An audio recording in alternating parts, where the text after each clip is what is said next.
We are very excited this semester to be opening our new indoor riding arena. We are effectively doubling our riding size at Lake Erie College. We already have 2 indoor arenas inside the George M. Humphrey Equestrian Learning Center.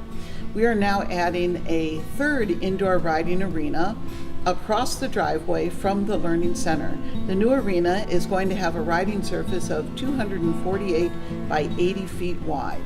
We'd like to thank several generous donors for making this new arena possible. Without their contributions to this project, this would not have been accomplished. Our students are going to be so excited to begin this new semester with a brand new riding ring.